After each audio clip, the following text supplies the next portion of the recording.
It's about to get heavy. Oh, man. God, I've been off all week. Shout out Shinedown. Those are another commercials that I'm tired of seeing on the FedEx Forum thing. But welcome to the Daily Grind. I am your host, Luke Hatmaker, not the lead singer of Shinedown. I don't know that guy's name. Shout out him. It's Wednesday. It's the Daily Grind. It's hump day. I got the $2. Each of the $2 with me. I don't know why I'm talking like that. It's Wednesday. I don't know. How we doing, fellas? Are we doing well? We're good for now. I'm going to be in trouble. Last night, she doesn't know this yet, but last night I rearranged the labels in Maggie's spice drawer, and I'm not in trouble yet, but the time is cumin. Time is cumin. I don't even know what those are, but I know what you're talking about. I know. I don't know what. Well, I know what they do. I know what they do, but like I couldn't tell you what does time taste like. Time keeps on slipping is all I know. Shout out to you. I'm done. Uncle Buck, I'm done. Yeah, he goes like, Uncle Buck, dude, what's wrong, dude? You're being awfully quiet. You don't like puns? Oh, he's muted. Can't even hear him. He's muted. so upset. He's so upset his mic's turned off. You're just screaming that whole time. That's what was going on. Man, so I started a new job on Monday. Real quick aside, they literally said no, there was in the training, no puns, no dog puns. And I was like, oh, they tailored good this. Job. So I was like, someone tailored that. Rusty got in here and they tailored this to him or to me. I tried to start a side hustle and they were like, dude, you say way too many puns. You're out. Sorry, bro. You're out. Sorry. Man, Uncle Buck hates puns. Anyway, you know what is probably going to be about as fun as our puns? The Memphis Grizzlies game tonight. Because we're going to win. Hey, us and what guard? Because looking at the injury report, it looks like John Conchar, John Morant, Scottie Pippen Jr., Yuki Kawamura, Cam Spencer are all on the injury report. So that's Luke Kennard and Desmond Bane as our only guards. Yeah, I think. Yeah, they'll all play. This feels like the most Memphis Grizzlies thing ever. Morning Greer, thanks for being here, buddy. King Meeks in the comments, see y'all over there. It would be the most Memphis Grizzly thing ever to lay an absolute egg and lose against the Hawks and then just go beat the brakes off Oklahoma City. But we're going to need a few of those cats that are questionable to play through some soreness and play through some injuries. And a lot of luck, I guess, is what we're going to need tonight. Yeah, I mean, go ahead, Uncle Buck. You're going to have a perfect game. That's for sure. Yeah. You're going to have a good game plan. I don't know who you put on who or what, but whatever it is, you're going to have to execute it perfectly to beat this team. You're not going to you can't turn the ball over, and Jaws has to play. Jaren's not. Jaws got to, and it's just as simple as that. Mm-hmm. After Jaren went out in the second minute of that Atlanta game on Monday, I was like, okay, well, if we win at this point, it's gravy. And then somehow they found a way to make me invested to the very end. A game against the Hawks in which we're down two of our three best players, probably our two best players. I still was mad at the loss because of how we lost. But you've got to have two of the three to compete against anybody, and especially against Oklahoma City. Yeah, exactly. We got a lot of rookies playing tonight. I know Greer wants us to feed Edie, but the last time we saw Edie against Oklahoma City, he got played off the floor in about 5 minutes. It didn't take long to realize that he was completely outclassed in that game. And I'm as big of an Edie guy as anybody not named Greer. So we're gonna need some help tonight. That's for sure. Yeah, I don't know. Where's it coming from? Where's the help coming from? Gigi showed some flashes on offense the other night against Atlanta, but he couldn't defend my nephew's middle school team. Defense is terrible. We're going to need Santi. We're going to need Ja. It's got to be all hands on deck. Brandon Clark has got to be the guy. I tell you, honestly, the more I sat and thought about it, BC going out in that Knicks game was one of the main reasons we lost him, because of his energy and help defense and all that. And he's still playing his way back into it. Obviously, he got stitches in his face, right? So, I mean, he's not going to be 100%, but we need a big BC game tonight for sure. Yeah, everybody, the hot talking points, and rightfully so, was the lack of timeout and, the Brunson defense. But that game did turn when BC went out. I think that was in the fourth quarter with a lead. So I don't know. And you remember against that Oklahoma City team, the game me and Rusty were at on what was that? February the 8th. Yeah.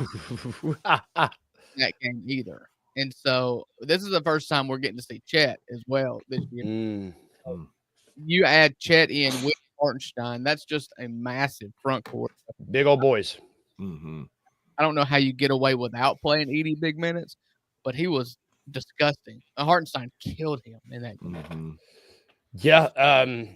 It doesn't sound like, I mean, who in terms of our big depth is J Huff is going to be available tonight. I know that he was getting transferred. He played last night. I haven't seen, he wasn't on the list as a two-way transfer, I don't think. So he should be available. I mean, we're going to need size. That's everybody is going to have to be all hands on deck. Everybody not named Zion. Like, we're going to get, do we finally get some, I mean, are we going to get Bagley minutes tonight? Like, I don't really know what our options are. And I hate the idea of Taylor Jenkins tinkering with a lineup against Oklahoma City, but we don't really have a choice tonight because we're like literally a mash unit. I mean, listen, as long as I don't see a lineup that's got John Conchar starting, like, then I'm not going to beat him up about lineups. I mean, if Ja plays, I'm going to say if Ja plays. When so you have 4 of your 5 starters. You're plugging in somebody for Jaren. Make it Santi. Yeah, play Santi. Okay. Like, you can't argue with that at all. J Huff is out to a G League assignment. Cam Spencer, two-way transfer. We're not going to have either one of those guys, but we need Santi. Daniel Greer's boy, John Conchar, is on the injured list with right knee soreness, as is Ja Morant with a deltoid contusion, which is a fancy way to say a shoulder bruise. We're going to talk about these soon because I want to hear. I want like layman's I got you. Stuff. That's why you play the games. I'm always hopeful. I'm a glass half full kind of guy, but tonight feels like an uphill battle. I just don't. I need to see them come out with a little bit of pride. That's really all that I care about because I see pride. I see power. I see a badass mother. Oh my God! Don't take no crap off of no one. Nobody. Oh my God! Yes. I see pride. Colorado. All right. Yes. Man, that movie is incredible. Sidetrack. I love that we all do. Okay. I want them to be. That's what I want to happen. That scene. I want all the boys to look at themselves in the mirror, and I want that actor to come in and just hype them all up. Because they need it tonight after 3. I think it was I'm gonna misremember the stat. Chris Vernon on the mismatch yesterday had a stat where it's the first time since the Semisonics where a team has lost 3 games in a row in the final. Like it was 02-03. Yeah, it was 2002, 2003. First time since the Supersonics lost 3 in a row on heartbreakers like that, and they became a pillar franchise in the NBA. But it's not a record you want to be associated with, that's for sure. It just sucks. I imagine that there are a lot of folks who have season tickets to Memphis Grizzlies game who live and die and look forward to going to the FedEx Forum and go to every single home game. And for 3 straight games, get beat at a buzzer beater. That's brutal. That all 3 of those were at home. I listened to Verno yesterday, the Tuesdays with Tony, had Tony and Zebo, and just listening to those guys like talking about how the old grit and grind teams would take accountability and look each other in the eye and say, hey, that was my bad. That's on me tonight. Like I messed the team up tonight. I'll get you next time. And just that level of like professionalism and accountability. Also the fact that Lionel Hollins at any point was going to break your hip if you didn't do what he asked. Like, it's like, man, like I wish that we had that level of professionalism on this team. We certainly missed that. Even at that time, even in that era, they were the outliers. Like that was an outlier for a tougher generation of basketball. They were the toughest of that. And so it does. And I've said this on our show, like you've got to fix this because it's embarrassing to hang Tony Allen's jersey up and you not have the fight, not be about that action, boss. As Marshawn Lynch once said, you got to be about that action if you're going to wear this jersey. Those 4, almost soon to be 4 numbers in the jerseys was about that action. And so you're going to have to take that as when you put on that jersey, you're going to have to be about that action, boss. Run through a face. That's again and again Yeah. and And again again and again. and again. That's all I want. I don't want to see another 40-point quarter. I don't want to see 70-point half. I just want to see us. Oh, this game starts at 8:30 too. Like, And I've got the And- post game bounce, so I'm gonna have to stay up till the bitter end, regardless of the outcome. It's gonna be like Luke and I last year. We did a lot of articles. We covered the game through articles, and on a Tuesday night, we would play the Sacramento Kings at 9:30, and I'd have to stay up and write an article about us losing to the Kings at 1 a.m. And I'm just sitting there like hate watching on the couch, like. Yeah, we hated ourselves last season. I don't know what Oh we were my doing. gosh! Like, like I don't want to hear nobody in the comments talking about the three of us as fans because we weathered the storm. we weathered the storm last year. I did not volunteer for that responsibility. You Y'all did.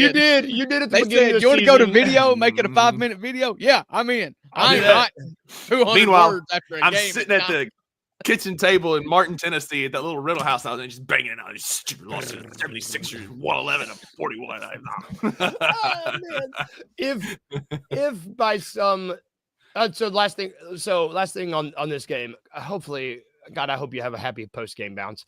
If we win this game, oh yeah, does that premiere It's tomorrow. What's At up with my 8 o'clock, right? I'll look it up. so. But I think it's 8 o'clock. 8 o'clock. Hell yeah. We win the game tonight if blank. What has to happen for us to win tonight? I Shea think. Gilgeous-Alexander breaks his leg. Wow, that took a dark turn. Jesus. I'm gonna turn the candle off. I I think we're gonna need a GG game, like a GG game. That's what we're gonna have to have somebody. Okay. I mean, that's what I'm saying. Like somebody like to my point, then. Like a GG game, we're gonna need some help, like big time, a Luke from Kennard game, a nuke game, a right? Nuke game. A nuke game. But I mean, honestly, we need John Morant to play. Yeah, I think we win if we have a vintage. God, I don't know. We can win. We can win. This team has not gotten our best shot yet. And to be honest, nobody who's any count has gotten our best shot yet. Yeah. You know, and so we've got to be able to show it at some point. We're all down right now. We've lost 3 straight games, but this is the first time all season we've lost 3 straight games. Yeah. It's the lowest point of our season right now. Mm-hmm. But there's no reason to think that this team isn't any worse than it was a week and a half ago. It's same players, same coaches. It's a slump. It's a bad beat. Lots of bad beats. We'll come back, and hopefully this team is better than what they've been the last week. And 100%. hopefully they show that tonight. If we play a little bit of defense, just play some defense, because we can score with anybody. And I know, yeah, the defense. Yeah, and I've always been. Oklahoma City is a team that builds off the turnovers, and they play really good defense. Like, we need to match some of that for sure. Yeah. Sorry, Drew. And I've always been the guy that is trying to blame all parties responsible, primarily players. I believe that players decide games, and that's what leads to mine and Rusty's disagreements a lot. But the defensive thing is about effort. Mm-hmm. And if you're not giving effort, I put that on the players.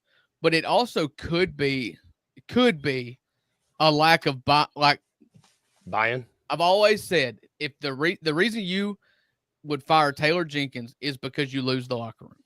If this is a result of losing the locker room, this lack of effort, I mean, you're giving up 135 points a game, and you were the number 1 scoring defense in the NBA for 2/3 of the season. So something happened, but they quit trying on defense. They just flat out quit.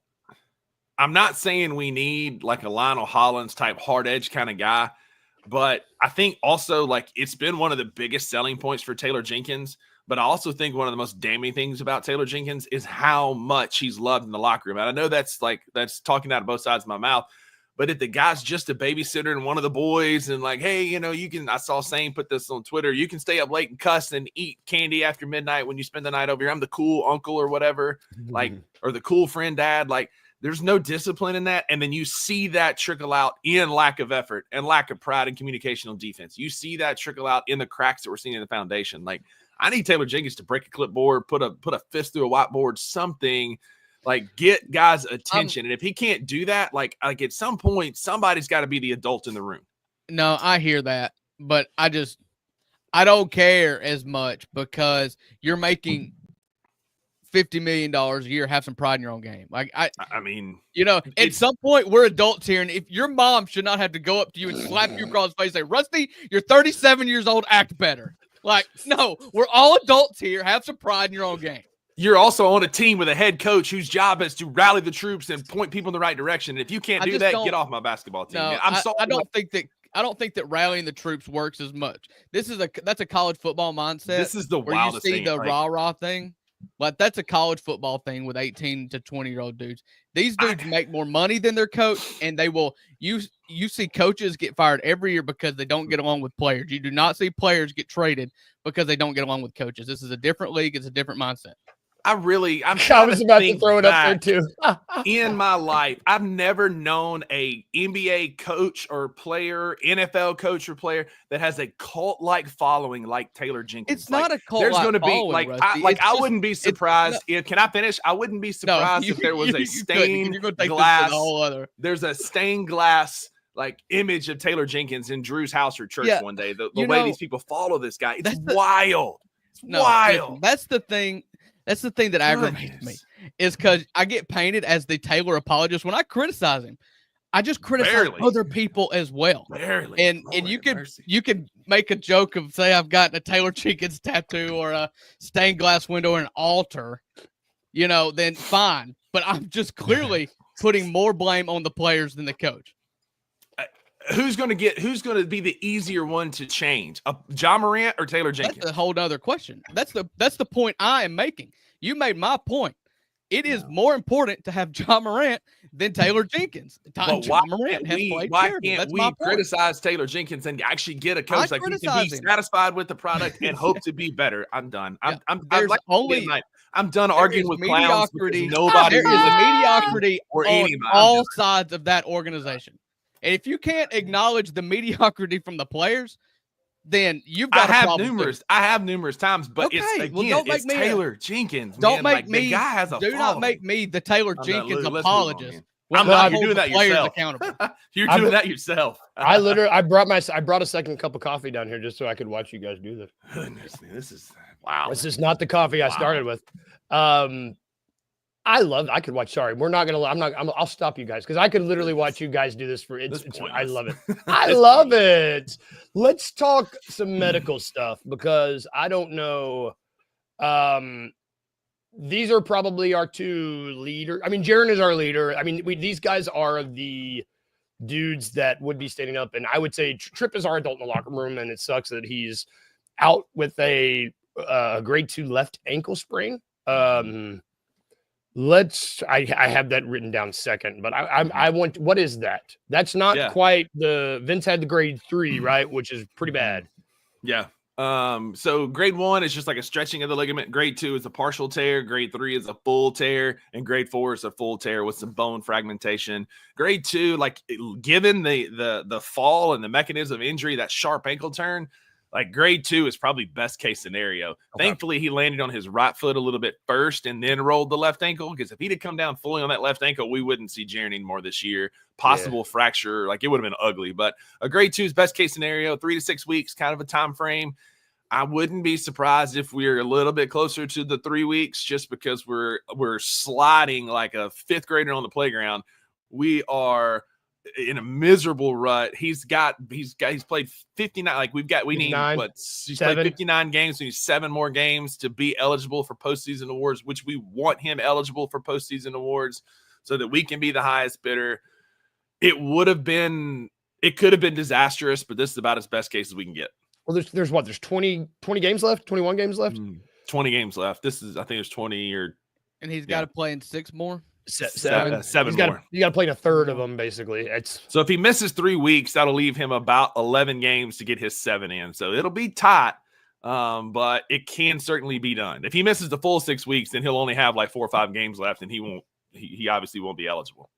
God, that sucks. That sucks. They're going to force him into this. I think everybody involved wants him to.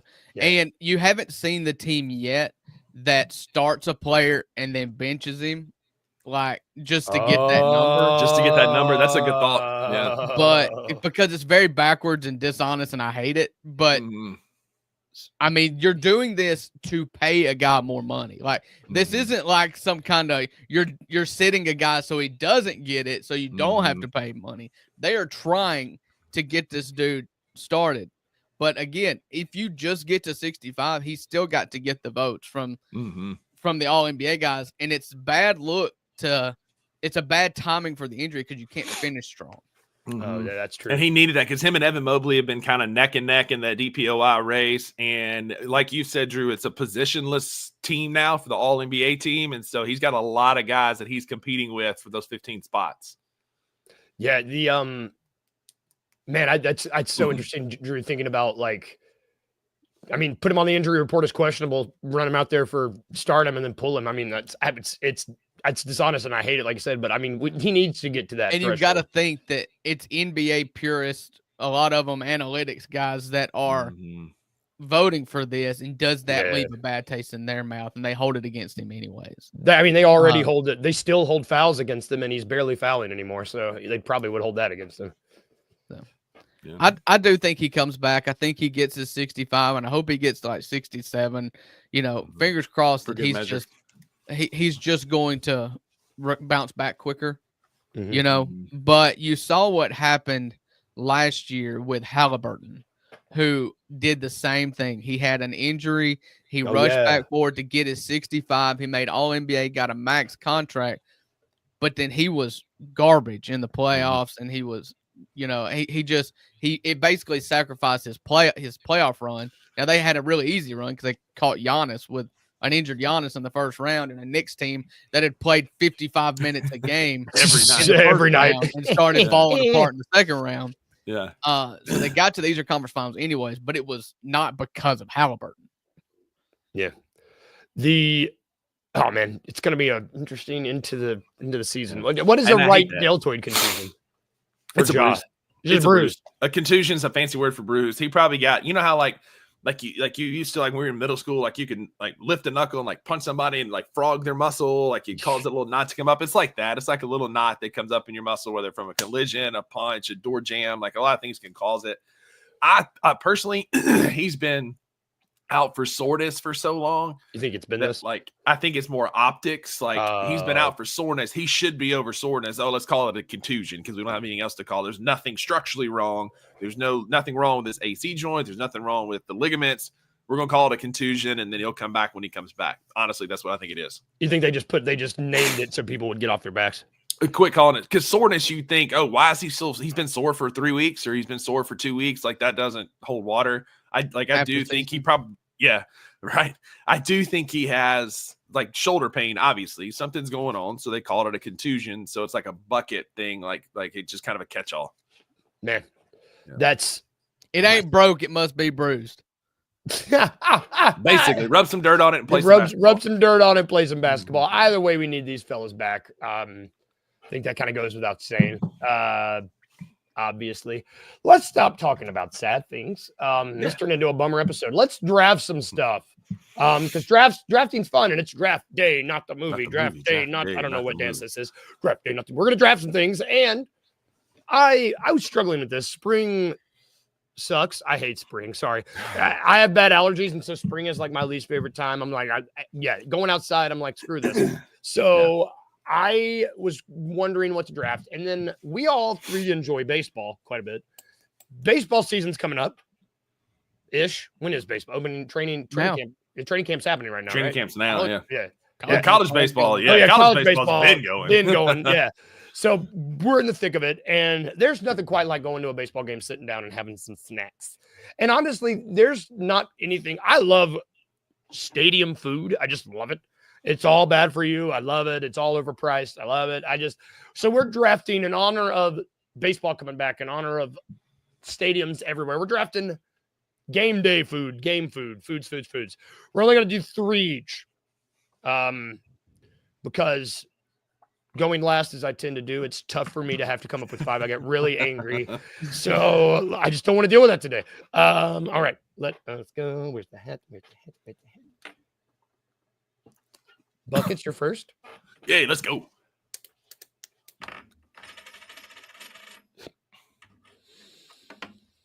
The size is all you need to know. I'm telling you guys. I'm telling you. I got unlucky tattooed on my stomach. It's awful. All right, for me, the GOAT, first and foremost, in any ball game, it's a third quarter snack in the Grizzly games. It's one of the first things I get at a baseball stadium. It's popcorn. I love popcorn at a ball game, at a stadium. Popcorn is my first overall. I really thought popcorn was going to follow me. Yeah, popcorn was on one of mine. I love popcorn, but Rusty's wrong again because there's only one snack that is called a ballpark Frank. Okay, damn it, it's a hot dog. Okay, a ballpark Frank is a hot dog, and specifically a Chicago dog. It's the best of the dogs, and so with my first pick of the second pick of the first round, Uncle Buck selects a hot dog. I really thought that. I don't. Shut up, King Meeks. I know I'm going to be last. He's behind. God, I wasn't. You guys took nachos. I like nachos. Question mark? Is that a question or a statement? I like nachos. I'm gonna take nachos. Is that all iterations of nachos? Because I have another. No, I'm just talking cheese nachos. Okay. Just the regular chips and cheese. Regular chips and cheese, and then. Okay. This is, I'm assuming, those giant frozen lemonades? Yeah. Those. That's gonna be my next pick. Yeah! Frozen lemonades. Yeah. I don't in know the pint size. Yeah, they're good. Man. Okay. Gotcha. Take that. Well, I'll take mine then. I'm going to take my favorite iteration of Luke's nachos. And because after the age of like 10, I don't think anybody actually orders the chips and cheese unless you're at like a high school basketball game. You go and you get the barbecue nachos. You're right. With the jalapeno cheese. No one over the age of 10. You're right. Yeah. I feel attacked, and you're absolutely correct. Yeah, I'm just burning this whole thing to the ground at this point. Yeah, I'm just thinking my nephew. Yeah. My nephew's on to get those chips and cheese, and they're like, and they start running their finger inside the chip. The cheese pit there and licking their fingers. Disgusting. Man, clearly I did not age past 10. I feel all right. Moving on. And then the best thing is they'll do that with that dirty finger and go, Uncle Rusty, do you want some? And I'm like, hell no. I'm good. I mean, we're talking baseball. We're talking outside. We're talking warm weather. There's nothing better than a draft beer. And so going draft beer to go with my popcorn. And then I get one more. There's Dippin' Dots. Love some Dippin' Dots. Okay. Well, I like. So I got a well-balanced little list here. Got a little bit of everything. Yeah. So, I've got a hot dog. I've got barbecue nachos. And do I have to bring a drink? Is that a thing? Do I need a drink? Whatever you want. It's your list. If you want to be dehydrated, go for it. Yeah. Because I mean, I do love lemonade at a ball game, but I'm not going to take that. So Luke, you can take it if you want it. Yeah. I'm going to take another food, and I'm trying to decide which one I'm going to take. So this is cheating a little bit, but one time I went to a Myrtle Beach Pelicans game with my boy Buckets here, and they had street tacos. Yeah, it was Taco Tuesday. Taco Tuesday. So yeah, I'll just take some tacos. Minor league baseball is the best as well because if you go to like a Redbirds game, there's always some kind of weird something going on, grits or something. Yeah, that night it was Taco Tuesdays. It was $2 tacos and tall boys. So you got all you could eat tacos for $2 a piece, and the $2 16-ounce like Modelo, and they wasn't just like Bud Light. Like it was Modelo, Pacifico, Corona. Like it was a decent little deal. Yeah, dang, pretty good. I'll go. Okay, so with the last pick, I'm going to take peanuts. How did I not think? Love some salty peanuts. I love salty peanuts. I love just being able to like and just throw all your garbage everywhere. It's just nice to be an absolute monster when you eat Degenerate them. Just because you can't do it at like a Logan's Roadhouse because you're inside at a ballpark. It's like So yeah, that's mine. So to recap, I've got peanuts, I've got frozen lemonades, and I've got what's my first pick? Nachos, the 10-year-old kind. This is why I take notes. Yeah, thank you, God. What are you writing that on the back of a wallet-sized picture from your high school day? No, it's a Bugs Bunny stack post-it. I'm looking at Bugs Bunny's face, and I peeled off part of his ear, and it's a Bugs Bunny post-it. Okay, I had hot dogs, barbecue nachos, and tacos from Taco Tuesday. Man, you got a lot of protein. Yeah. And I got a well-balanced experience at the ballpark. The best list of the day. I got popcorn, draft beer, and Dippin' Dots. You're not going to get full at all. That's fine. A bunch of snacks. It's more room for beer. Yeah.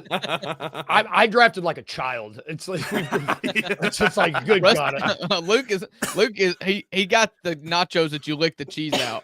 Yep. Yeah. I licked the cheese out and then I put my fingers in the frozen lemonade. Yep. He went to the ball game with his two uncles who got adult foods, and Luke is just getting all the kid foods. just got his phone finger. Just screaming like he's asking the ball girl for balls. I'm like a kid that just learned how to run. That's going to do it for our show today. Wave, uncle. That's going to do it for our show today. This has been the Daily Grind with Luke and his two uncles. That should be the new name of the show. Thank you guys for watching with us. Oh, God. No. We will be back tomorrow. Oh, God. Have a good day. If we can leave you with anything today, y'all, remember the two things that we leave you with. Remember to be a little weird. And thank you guys for watching. And as always, remember to be a little weird and remember to smile. Bye, guys. Have a good day. We'll see you tomorrow.